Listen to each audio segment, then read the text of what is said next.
Today is Tuesday, December 12th, and I'm just wondering if you might like to hear about 4 sports happenings far back in history, all celebrating anniversaries around now. And now, a word from our title sponsor. Are all financial advisors fiduciaries? Fewer than you think. Not knowing could reduce your lifestyle. Hi, I'm Mitch Kramer, founder and CEO of Fluent Financial. A fiduciary is a regulatory term to reduce conflicts of interest in wealth management. A fiduciary always works in your best interest. A non-fiduciary advisor might put their compensation or company ahead of yours. At Fluent Financial, we are certified financial planners acting as fiduciary advisors. To learn more, go to fluentfinancial.com or Fluent Financial's YouTube channel.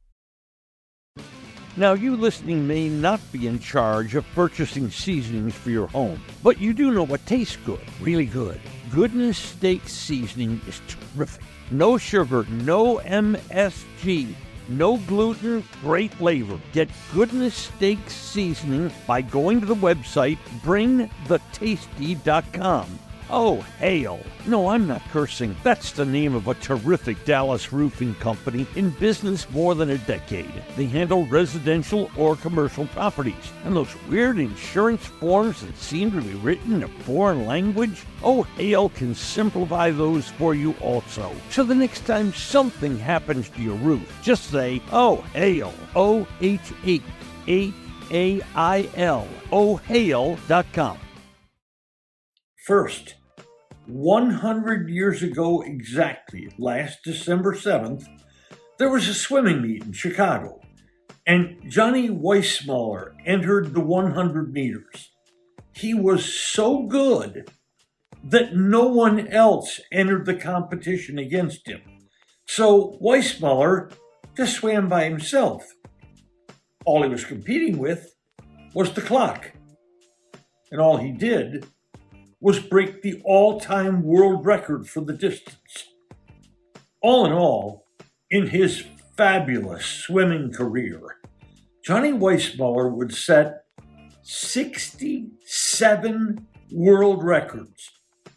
He would win 52 national titles in the U.S. and 5 Olympic gold medals. And maybe now you know why they made him the first Tarzan. Yes, that incredibly buff swimmer Johnny Weissmuller went on to swing from vines as the first Tarzan. Next, 60 years ago, December 7th, it was the start of something really big, something we can't imagine living without these days.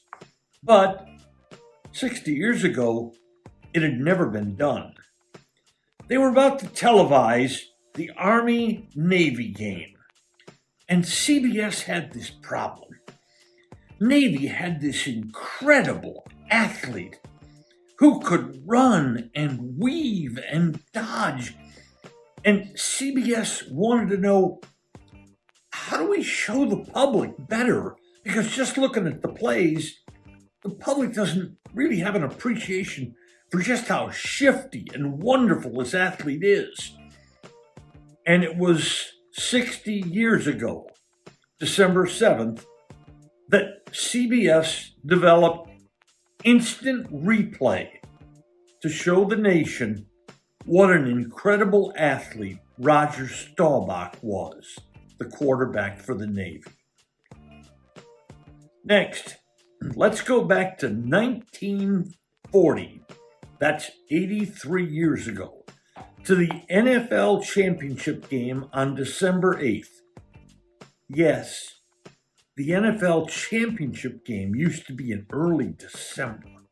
Now it's in February.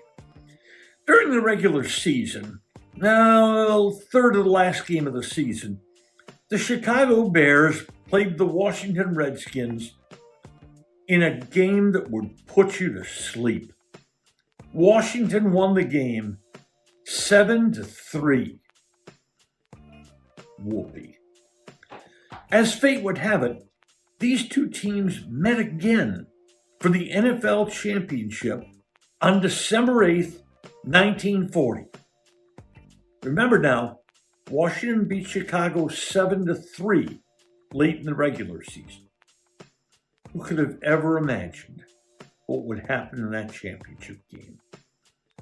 The Bears started scoring, and they started pouring it on. 4 touchdowns, 5 touchdowns, 7 touchdowns. Eventually, Chicago scores 11 touchdowns in the game and wins the game by far, the wildest championship game ever. They win the game 73-0. And the game was so bad that the Bears just kept scoring touchdowns. Late in the game, the officials asked the Bears if they would try to run or pass for the 1-point conversion because the Bears had already kicked 8 of the available footballs into the stands on extra points. And yes, they didn't used to have nets back then, and the football would go into the stands as a souvenir. And finally, let's go back 89 years to 1934, December 17. This anniversary's coming up in just a few days. We're at Charlestown Racetrack in West Virginia. Let's just say, not the best quality horses ran there. And it's a race in which Sweep Vestal is the longest shot in the history of horse racing. I know you're saying, wait a minute, the longest? Sweep Vestal wins the race. And what does it pay to win? Nothing. No one at Charlestown Racetrack saw fit to bet $2 on Sweep Vestal. Not even the owner. The horse's owner didn't even bet a couple of bucks on Sweep Vestal. So the horse that finished second was declared the winner, and Sweep Vestal was dropped to second, where it paid, if you know horse racing, this is the price, $106 and change for every $2 bet on it to place. Boy, I wish I'd been at the track that day. Today's episode has been brought to you by Fluent Financial, by O'Hell Roofing, and by Goodness Steak Seasoning. Just Wondering is a production of DSP Media for FanStream Sports. You can find Norm's show along with other great programming at fanstreamsports.com. Thank you for listening to today's episode of Just Wondering. If you enjoyed it, please hit follow. Then each episode every weekday will be delivered straight to you. And if we might ask one more favor, please share it with friends. I'm Norm Hitzges, and every day I'll be just wondering about something. And I'm Mary Hitchkus, and I'm just wondering too.